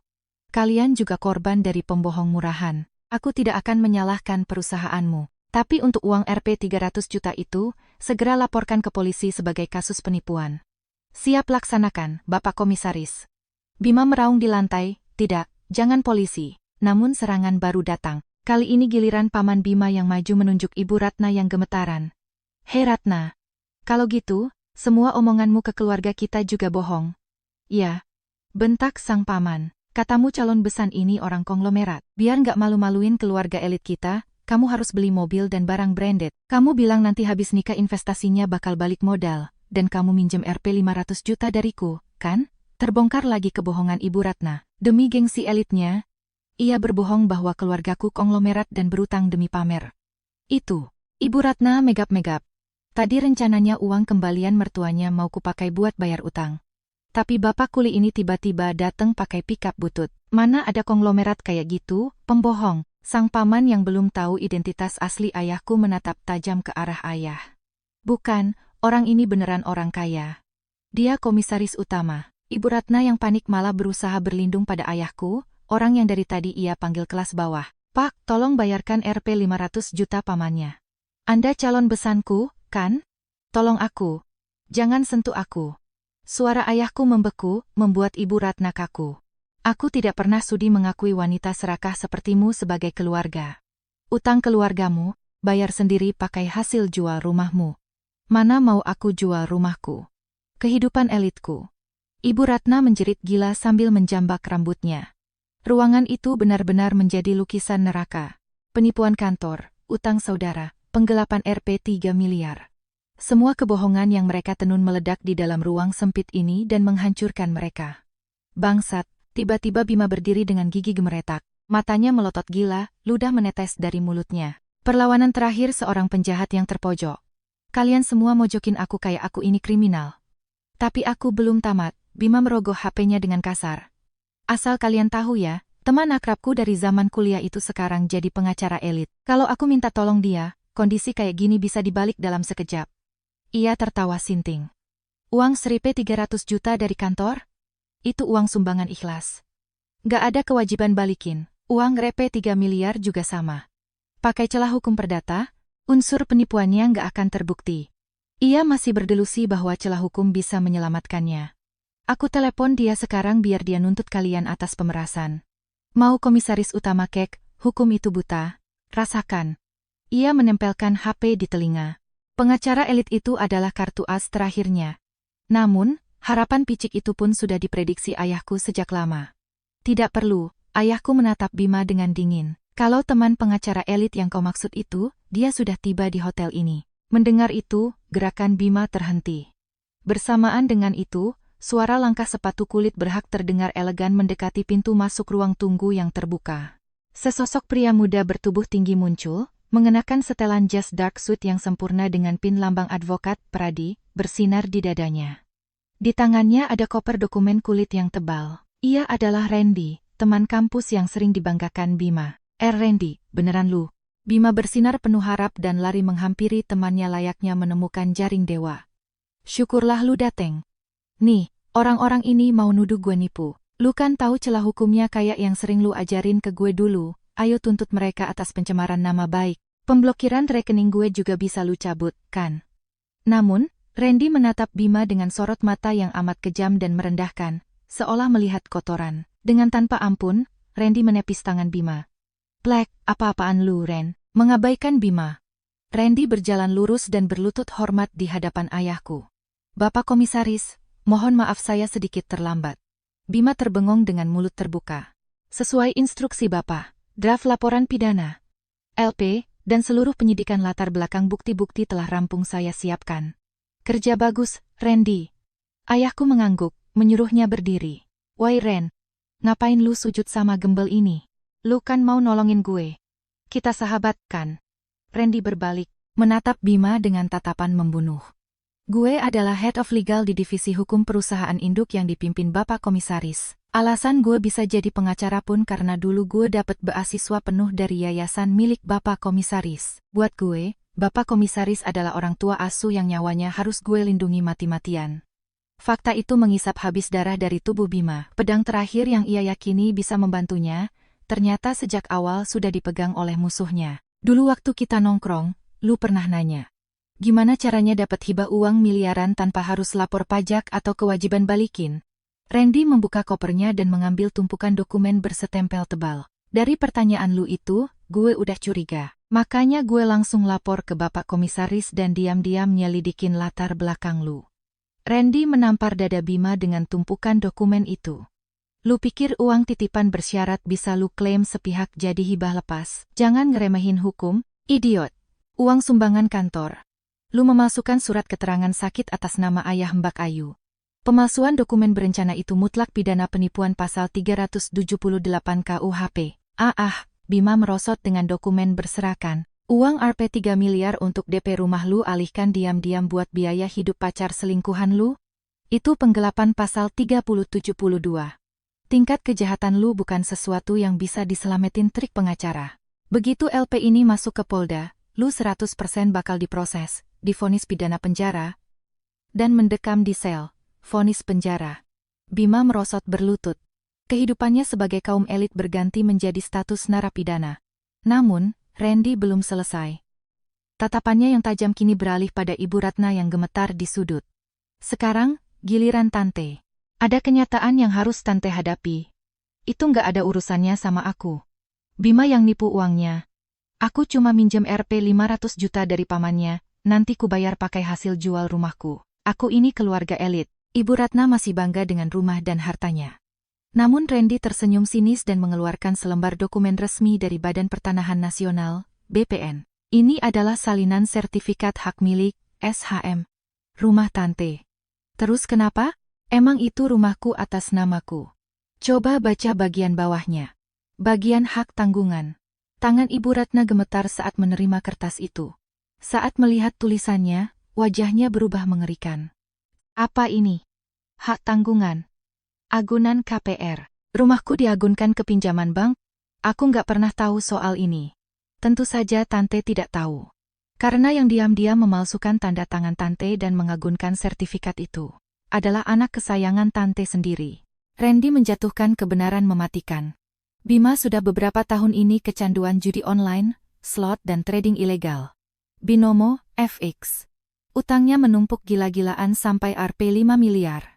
Untuk menutupi cicilan rentenir, dia mencuri sertifikat rumah Tante dari brankas, memalsukan dokumen, dan menggadaikannya ke bank dan pinjaman online. Ruangan itu seketika dibanjiri keputusasaan pekat. Bohong. Bohong. Ibu Ratna melotot seakan biji matanya mau keluar, ia menerkam Bima. Kamu gadain rumah mama demi judi online. Bima hanya menatap kosong, air liurnya menetes. Alasan dia buru-buru mau nikah sama Mbak Ayu adalah untuk memeras uang bapaknya. Dia mau pakai uang Rp 3 miliar itu buat bayar utang judinya yang macet. Randy terus menusuk jantung mereka. Sayangnya rekeningnya sudah diblokir pengadilan. Bulan depan, rumah Tante otomatis disita oleh bank, dilelang, dan Tante akan diusir. Tidak ada lagi tempat pulang untuk Tante di dunia ini. Argi. Rumahku. Statusku. Ibu Ratna menjerit gila, mencabut rambutnya sendiri dari kepalanya. Anak kebanggaannya ternyata bukan hanya penipu, tapi juga lintah yang mengisap habis seluruh hartanya sampai kering. Ia sudah terlempar ke dasar neraka. Kembalikan rumah mama, iblis. Ibu Ratna menunggangi punggung Bima dan mencakar wajah anaknya secara membabi buta. Lepasin ma, sakit. Bima meninju wajah ibunya sendiri. Pertumpahan darah antara ibu dan anak yang saling menimpakan kesalahan. Pemandangan neraka itu ditonton oleh puluhan tamu, rekan kerja, dan saudara dari luar pintu dengan tatapan jijik. Udah nggak bisa ditonton. Bener-bener keluarga sampah, Pak Manajer meludah. Nipu simpati kantor demi judi online. Direktur sangat murka. Kami pastikan kantor akan bikin laporan polisi juga. Sang paman juga menarik kerah baju Ibu Ratna yang berdarah. Mana utang Rp 500 jutaku, duitku kau kemanakan, dasar pembohong gila. Dikucilkan, dililit utang, dan dilaporkan ke polisi. Itulah akhir dari hidup mereka. Permisi. Pihak kepolisian sudah tiba. JM Hotel berkata dengan tenang dari pintu. Suara sepatu bot berat menggema di lobi, beberapa petugas berseragam dari Polres dan detektif berpakaian sipil masuk ke ruangan. Berdasarkan laporan, ada keributan di sini, polisi masuk. Bima dan Ibu Ratna menjerit pendek dan mundur. Polisi beneran. Aku nggak mau dipenjara. Bima meronta. Randy si pengacara menyerahkan dokumen tebal ke penyidik polisi. Selamat siang, Komandan. Saya Randy. Ini draft laporan polisi beserta bukti-bukti terkait pasal 378 penipuan dan pasal 372 penggelapan. Baik penipuan uang Rp 300 juta milik instansi, maupun Rp 3 miliar milik klien kami.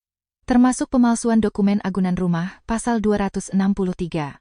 Penyidik membaca sekilas dan menatap tajam ke Bima. Bukti ini lebih dari cukup. Saudara Bima, mari ikut kami ke Polres. Saudara ditahan atas dugaan penipuan dan penggelapan.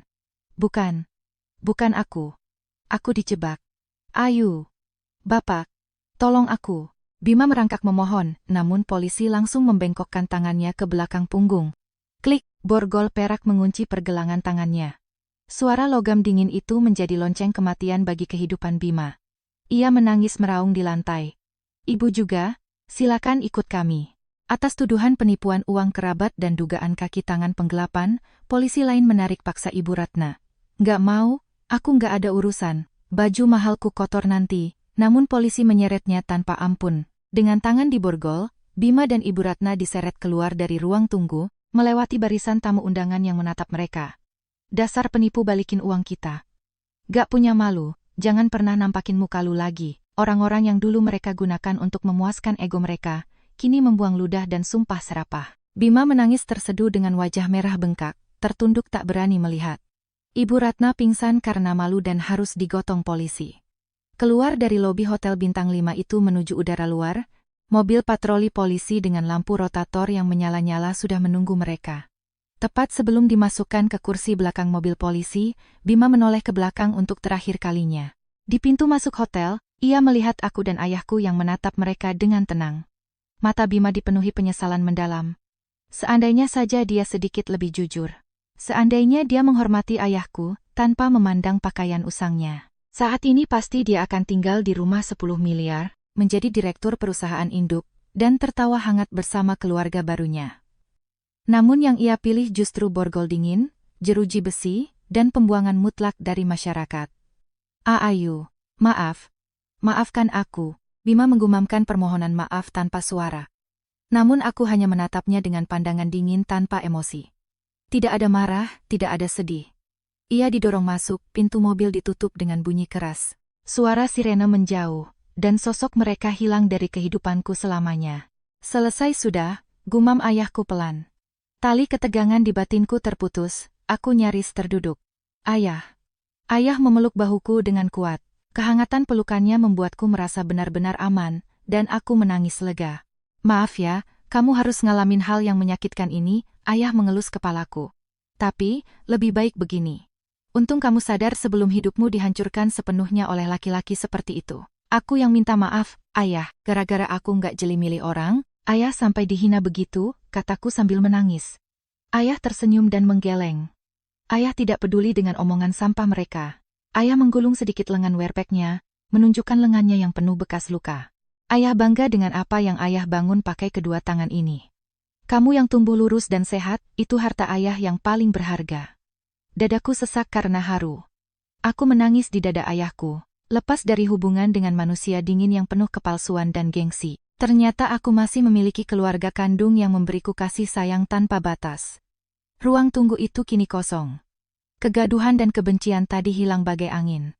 Cahaya matahari pagi masuk dari balik tirai jendela hotel, menyinari ruangan yang damai. Awan hitam yang mencoba menghancurkan hidupku telah sepenuhnya sirna, dan masa depan yang sesungguhnya baru saja akan dimulai. Angin malam musim hujan yang menusuk tulang berhembus kencang. Setahun berlalu, dan Jakarta memasuki musim hujan yang tak henti-hentinya menggigilkan tubuh. Woi, jangan ngelamun aja. Buruan arahin truknya masuk. Bentakan mandor proyek membuat tubuh Bima tersentak kaget. Iya, Pak, maaf. Bima buru-buru melambaikan tongkat lampu merah lalin, mengarahkan truk tronton masuk ke area proyek bangunan. Seragam kuli proyek yang ia kenakan sangat tipis, kotor oleh lumpur, basah kuyup terkena gerimis, dan robek di sana-sini. Udara dingin malam hari menembus sarung tangannya yang murahan, membuat kulit tangannya yang pecah-pecah terasa perih dan membeku. Hari itu, setelah digelandang dari hotel, Bima dan Ibu Ratna langsung ditahan. Bukti penipuan dan penggelapannya mutlak, tak ada jalan untuk lari. Karena baru pertama kali dan uang Rp 3 miliar telah ditarik kembali secara otomatis melalui pembekuan pengadilan, ia bisa mendapatkan status hukuman percobaan. Namun, realita yang menantinya di luar ternyata lebih kejam daripada di dalam penjara. Dipecat tidak hormat dan berstatus mantan narapidana-pidana, tak ada satupun perusahaan waras yang mau menerimanya. Di sisi lain, ia harus menanggung utang astronomis. Rp 5 miliar dari judi online, denda hotel Rp 500 juta, dan pengembalian uang kantor Rp 300 juta. Ia bahkan tak diizinkan untuk menyatakan pailit. Demi bertahan hidup dan membayar rentenir, ia harus merangkap kerja serabutan dari kuli angkut hingga pengatur lalu lintas proyek di malam buta. Nasib Ibu Ratna pun sama hancurnya. Rumah mewahnya disita bank akibat ulah Bima. Dibuang oleh keluarga elitnya yang malu, ia kini hidup menyendiri di kos-kosan sempit beratap seng seharga Rp 500.000 sebulan, di kawasan kumuh di pinggiran Jakarta. Wanita yang dulu memuja gengsi dan barang branded itu, kini bekerja malam hari sebagai petugas kebersihan, cleaning service, shift malam di gedung perkantoran, merangkak di lantai menyapu muntahan dan memungut sampah orang lain. Kenapa aku jadi begini? Ini semua salah anak idiot itu. Tanpa ada yang memedulikan, menggigil kedinginan di masa tua yang sangat menyedihkan. Itulah balasan pantas bagi manusia yang selalu menginjak-injak harga diri orang lain. Dingin banget. Lapar, Bima menggenggam koin seribuan lecek di saku celananya, giginya bergemeretak kedinginan. Makan malamnya hari ini cuma 1 bungkus roti kadaluarsa sisa minimarket. Ingatan masa lalu saat ia makan malam puluhan juta di restoran mewah bintang 5 membuat hatinya makin teriris pedih. Kenapa aku melakukan hal bodoh itu? Kenapa aku nggak menjaga Ayu? Penyesalan menusuk-nusuk ulu hatinya seperti pedang tumpul di setiap detiknya. Tepat saat ia sedang mengatur lalu lintas di kawasan elit Pondok Indah, matanya menatap ke atas. Di sana, di balik pagar tinggi, berdiri sebuah rumah besar bergaya mansion yang sangat megah dan elegan. Itu adalah rumah yang desain blueprintnya persis dengan yang ditunjukkan ayah Ayu hari itu. Rumah mewah seharga Rp 10 miliar. Bima menjatuhkan tongkat lalinnya, berdiri mematung. Di balik jendela kaca besar rumah tersebut, terlihat cahaya lampu oranye yang sangat hangat. Dari luar jendela, pemandangan luar biasa bahagia terpampang jelas. Di meja makan kayu oak yang besar, tampak Ayu tersenyum sangat lebar. Di hadapannya, ada ayah Ayu yang meminum sekangkir kopi hangat sambil tertawa lepas. Sang ayah tak lagi mengenakan baju werpek kotor. Ia bersantai di dalam rumah dengan sweater rajut yang tebal dan nyaman. Di sanalah letak puncak kekayaan dan kekuasaan absolut yang selama ini dikejar Bima sampai mati. Namun bagi Bima saat ini, yang paling menyilaukan dan menyiksa hatinya bukanlah uang atau rumah mewahnya, melainkan kehangatan keluarga dan cinta tulus yang terpancar dari dalam rumah itu. Tempat pulang yang aman dan damai. Menggigil di tengah hujan gerimis yang menusuk tulang, Bima menatap pantulan dirinya di kaca mobil yang melintas. Berlumur lumpur, berewok berantakan, wajah pria lusuh yang putus asa. Pekerja kelas bawah, kuli miskin. Makian yang dulu ia lemparkan ke arah ayah Ayu kini memantul seperti bumerang yang menusuk jantungnya sendiri. Ia akhirnya mengerti. Werpek kotor dan bau oli milik ayah Ayu bukanlah lambang rakyat jelata. Itu adalah medali kehormatan seorang pria yang berkeringat darah untuk melindungi ribuan bawahannya dan membesarkan putri satu-satunya sendirian. Makanya tangannya kapalan, namun sangat hangat. Bandingkan dengan dirinya saat ini. Baju kulinya ini hanyalah lambang dari hukuman dosa dan keserakahannya. Sama-sama kotor oleh lumpur, tapi pada dirinya tak ada kebanggaan, tak ada cinta. Hanya rasa sepi yang membekukan tulang. Hiks. Air mata deras bercucuran dari mata Bima. Seandainya saja hari itu ia punya sedikit saja kejujuran dan ketulusan sebagai manusia. Seandainya ia menghormati ayah Ayu sebagai manusia utuh. Pasti dialah yang sekarang duduk di kursi rumah hangat itu, tertawa di sebelah Ayu. Rumah Rp 10 miliar, jabatan direktur elit, dan senyum hangat wanita yang tulus mencintainya. Semua itu sebenarnya sudah pernah berada di dalam genggamannya. Ayu, maafkan aku. Aku yang bodoh. Bima berlutut di atas aspal dingin Pondok Indah, menutupi wajahnya dan menangis terseduh-seduh. Namun, tebalnya kaca kedap suara rumah mewah itu membuat tangisannya tak akan pernah terdengar sampai kapanpun. Ayu di dalam sana, tertawa bersama ayahnya, sama sekali tak menyadari Bima yang menggigil di jalanan. Tidak ada jarak sekecil 1 milimeter pun di hidup mereka untuk dimasuki pria menyedihkan ini. Woi, ngapain lu nongkrong di jalan, berdiri cepet. Teriakan tanpa ampun dari mandor menarik Bima kembali ke realita. Iya, Pak, maaf, Bima buru-buru mengusap ingusnya dan memungut tongkat lalin. Angin berhembus dingin menyayat kulit. Ia harus terus bekerja di bawah guyuran hujan dan lumpur demi membayar sisa utang yang tak akan pernah lunas seumur hidupnya. Tak akan ada yang menolongnya, tak akan ada yang memberinya kata-kata hangat. Inilah neraka tiada akhir yang ia ciptakan sendiri. Sementara itu, di dalam ruangan hangat bercahaya terang, Ayu sedang melangkah maju menuju lembaran baru kehidupannya. Semua kebohongan dan niat jahat telah musnah, menyisakan waktu yang mengalir damai secerah langit biru di antara ayah dan anak itu. Di dalam panci, suara rebusan kuah kaldu sop buntut mendidih perlahan, menebarkan aroma wangi rempah ke penjuru ruangan. Dari jendela besar di ruang tamu, cahaya lampu taman musim hujan yang temaram menambah nuansa hangat. Berdiri di dapur, aku memandang ruangan yang damai ini dengan ketenangan. Di ruang tunggu hari itu, saat aku membuang gaun pengantinku, aku pikir duniaku runtuh. Siapa sangka, kini aku bisa merasakan kedamaian sedalam ini. Ini adalah rumah baru yang diam-diam dibangun ayah untukku. Setelah semua keributan selesai, ayah dengan tersipu bilang, rumahnya udah terlanjur dibangun. Ayo kita tinggal berdua aja, walaupun berharga Rp 10 miliar. Interiornya sama sekali tidak berlebihan. Menggunakan banyak kayu mahoni yang memberikan kehangatan, rumah ini benar-benar tempat perlindungan yang nyaman. Kayaknya sebentar lagi ayah pulang. Aku melirik jam dinding, pukul 5 sore, aku melepas selemek, mematikan kompor, dan berjalan ke pintu depan. Brum! Terdengar suara mesin mobil yang sangat familiar dari luar jendela. Suara pikap tua peninggalan masa merintis usaha ayah. Meski sudah jadi komisaris utama, ayah masih sering pakai wearpack dan turun ke bengkel pabrik. Kalau nggak cium bau besi dan oli, rasanya kurang pas. Candanya. Sikap ayah sama sekali tak berubah. Ceklek. Pintu terbuka. Ayah pulang, suara rendah nan lembutnya terdengar. Selamat datang, ayah. Kerja yang bagus hari ini, sambutku sambil tersenyum. Ayah melepas topinya dengan kanggung. Di topinya masih menempel wangi keringat dan bau oli mesin. Bau yang dulu dihina Bima sebagai bau miskin. Tapi bagiku ini adalah bau paling aman dan wangi dari parfum termahal manapun di dunia. Di luar dingin banget. Wah, kamu masak sop buntut, ya? Wanginya enak.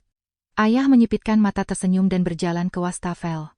Aku mengambil handuk bersih untuknya. Sambil mencuci tangan dengan sabun, aku memandangi tangan ayah. Tangan yang kasar, besar, dan berubah bentuk karena kerja keras bertahun-tahun. Tangan yang pernah disebut kotor oleh Bima. Ini, ya, handuknya. Terima kasih, ayah mengambilnya. Tiba-tiba aku menangkupkan kedua tanganku di atas tangan kasar ayah. Ada apa, nak? Ayah menunduk bingung. Nggak apa-apa.